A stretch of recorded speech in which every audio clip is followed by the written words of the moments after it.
కర్ణాటకలో ఇప్పుడు మన తెలుగు డ్యామ్ ఇంజనీర్ కన్నయ్య నాయుడు పేరు మారుమోగిపోతుంది. ఎందుకంటే దాదాపుగా 65 టీఎంసీల నీటిని తుంగభద్ర డ్యాంలో కాపాడారు. ఎన్నో గ్రామీణ ప్రాంతాలను భయం గుప్పెట నుంచి బయటపడేశారు. ఈ సంఘటనతో కర్ణాటక సీఎం సిద్ధరామయ్య నుంచి సామాన్యుడి వరకు సోషల్ మీడియాలో బాహుబలి కన్నయ్య నాయుడు అంటూ తెగపొగడేస్తున్నారు. ఎందుకంటే కొద్ది రోజుల క్రితం 70 ఏళ్ల క్రితం నిర్మించిన తుంగభద్ర జలాశయం డ్యాం భారీ వరద తాకిడికి ఏకంగా 19వ క్రస్ట్ గేట్ కొట్టుకుపోయింది. మామూలుగా ఈ కాలంలో వేసే క్రస్ట్ గేట్ల జీవితకాలం 20 ఏళ్లు మాత్రమే. కానీ తుంగభద్రకు మాత్రం 1954లో కట్టినప్పుడు ఏవైతే అమర్చారో అవే గేట్లు నేటికి ఉన్నాయి. అవి బలమైనవే. పైగా ఇంజనీర్లు ఎప్పటికప్పుడు నిర్వహణ పర్ఫెక్ట్ గా చేస్తున్నారు. అయితే వరద పెరగడంతో 19వ క్రస్ట్ గేట్ మొత్తానికే కొట్టుకుపోయింది. ఇక వరద పెరగడంతో మొత్తం గేట్లు ఎత్తేశారు. అయితే పైనుంచి నీటి ప్రవాహం తగ్గుతూ ఉండడంతో ఇంజనీర్లకు ఏం చేయాలో పాలుపోలేదు. మొత్తం గేట్లను క్లోజ్ చేశారు. కానీ దాదాపుగా రోజుకి 20 టీఎంసీల నీరు కొట్టుకుపోయిన గేట్ నుంచి వెళ్లిపోతుంది. పైగా సెంటర్ లో ఉన్న ఈ గేట్ నుంచి ప్రవాహం వేగంగా వెళుతోంది. నీళ్లు వృధా అయ్యే ప్రమాదం ఏర్పడింది. దీంతో వేసంగిలో తుంగభద్ర కింద పంటలు వేసుకునే ఛాన్సే ఉండదు. గేటు నిర్మించకుంటే కనీసం 65 టీఎంసీల నీరు వృధా అయ్యే అవకాశం ఉంది. రైతులు ఆందోళన చెందుతూ ఉండడంతో ముఖ్యమంత్రి సిద్ధరామయ్య స్వయంగా డ్యాం దగ్గరకు వచ్చి రైతులు అధైర్యపడొద్దని, తాము ప్రయత్నం చేస్తున్నామని, నీటిని కాపాడుతామని చెప్పారు. అయితే మొదట తాత్కాలిక గేటు ఏర్పాటు చేసి నీటిని ఆపేందుకు సాయం చేయాలని కేంద్ర జల సంఘాన్ని కోరింది కర్ణాటక సర్కారు. కానీ ఆ ఇంజనీర్లు తుంగభద్ర జలాశయం నీటి ప్రవాహం వేగం చూసి కష్టమని చెప్పేశారు. 105 టీఎంసీలతో నిండు కొండలా ఉంది.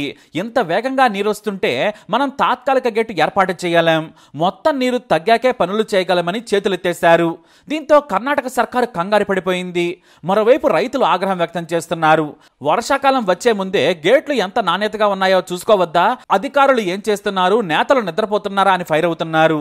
ప్రతిపక్షం నుంచి కూడా తీవ్రమైన విమర్శలు మొదలయ్యాయి. సరిగ్గా ఈ సమయంలోనే ఏపీకి చెందిన ప్రముఖ డ్యామ్ ఇంజనీర్ కన్నయ్య నాయుడును సంప్రదించింది కర్ణాటక సర్కారు. అర్జెంటుగా మీరు తుంగభద్ర డ్యాంకు రావాలి, తాత్కాలిక గేట్ను ఏర్పాటు చేసి లక్షలాది ఎకరాల్లో పంటలను కాపాడాలని కోరారు. దీంతో వయసు మీద పడ్డా కూడా తన ప్రయత్నం తాను చేస్తానని చెప్పారు కన్నయ్య నాయుడు. ఇక డ్యామ్ డిజైన్ ఆయనకు ముందే తెలుసు. దీంతో ఒకేసారి పెద్ద గేటు ఏర్పాటు చేయడం సాధ్యం కాదు. స్టెప్ వైజ్ గా బరువైన ఐరన్ స్టాప్ లాక్ గేట్లను ఏర్పాటు చేద్దామని టెక్నికల్ స్టాఫ్ టీమ్ తో చర్చించారు కన్నయ్య నాయుడు. అంతేకాదు డిజైన్ ముందే తెలుసు కాబట్టి ఆ లెక్కల ప్రకారం మొత్తం 5 స్టాప్ లాక్ గేటులను తెప్పించాలని చెప్పారు. దీంతో 3 కంపెనీల దగ్గరకు వెళ్లిన అధికారులు తుంగభద్ర దగ్గరకు కన్నయ్య నాయుడు వచ్చే సమయానికే వాటిని తెప్పించుంచేశారు. వాటిని క్రేన్ సాయంతో డ్యామ్ మీద ఉన్న 19వ గేట్ సిమెంట్ దిమ్మె మీద కూర్చునేలా చేయాలి. కానీ అదంత సులభం కాదు. టన్ను బరువున్న స్టాప్ లాక్ గేట్ ను పర్ఫెక్ట్ గా అమర్చాలని మొత్తం 80 మంది సిబ్బందితో 3 రోజుల పాటు శ్రమించారు. అలాగే 19వ క్రస్ట్ గేట్ రిపేర్ చేసేటప్పుడు మిగతా 30 గేట్లను కూడా తెరిపించారు ఆయన. ఎందుకంటే వాటిని గాని మూసి ఉంచితే మొత్తం ఒత్తిడి ఒక గేటు మీద పడి నీటి ప్రవాహ తీవ్రత పెరుగుతుంది. 1613 ఫీట్ల నీరున్న డ్యాంపై అహోరాత్రులు కష్టపడి స్టాప్ లాక్ గేట్లను అమర్చడం మొదలు పెట్టారు. కానీ మొదటిది నిలబెట్టడమే వారికి సవాలుగా మారింది. ఒకటి సెట్ చేస్తే వాటిపై 5 స్టాప్ లాక్లను సులభంగా పెట్టొచ్చు. 4 అడుగుల ఎత్తులో మొదటి ఏర్పాటు చేయడానికి ఒక రాత్రి సమయం పట్టింది. చివరకు దాన్ని సెట్ చేసి మొత్తం 5 స్టాప్ లాక్ గేట్లను 5 అంతస్తులుగా 60 అడుగుల ఎత్తు నుంచి అమర్చారు. 2 క్రేన్ల సాయంతో 2 వైపుల నుంచి స్టాప్ లాక్ గేట్లను పర్ఫెక్ట్ గా అమర్చారు. ఆ తర్వాత వాటికి వెల్డింగ్ చేసి కదలకుండా చర్యలు తీసుకునేలా నిర్మించారు కన్నయ్య నాయుడు. ఆ తర్వాత పైనుంచి నీటి ప్రవాహం తగ్గడంతో అన్ని గేట్లను క్లోజ్ చేశారు. 19వ క్రస్ట్ గేట్ ప్రాంతంలో ఏర్పాటు చేసిన తాత్కాలిక ల్యాక్స్ నుంచి కూడా నీరు పెద్దగా రావడం లేదు. కేవలం నామమాత్రంగా లీక్ అవుతోంది. దీంతో కన్నయ్య నాయుడు శ్రమతో మొత్తం 60 టీఎంసీల నీరు రిజర్వాయర్లో నిల్వ ఉంచి రైతులు బంగారు పంటలు పండించుకునేలా సాయం చేశారు. దీంతో ఆయనే కాదు మొత్తం ఇంజనీర్లు డ్యామ్ మీద సంబరాలు చేసుకున్నారు.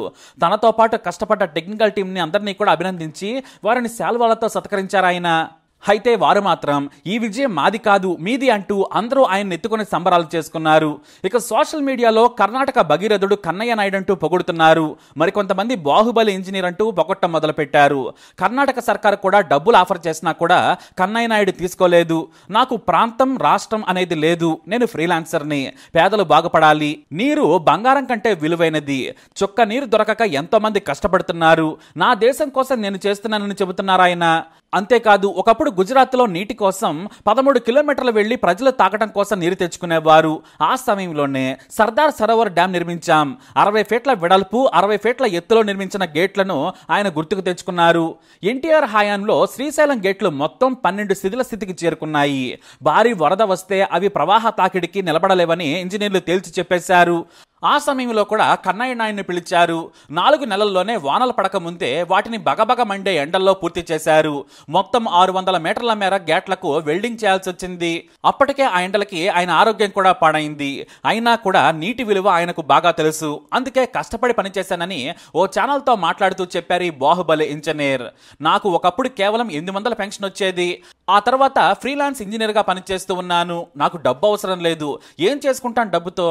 నలుగురికి మంచి చేస్తే నాకు అదే ఎంతో విలువైనదని గొప్ప మాటలు చెప్పారు ఆయన ఉన్నత విలువలు చూసి కర్ణాటక ప్రజలు జయహో కన్నయ్య నాయుడు అంటున్నారు.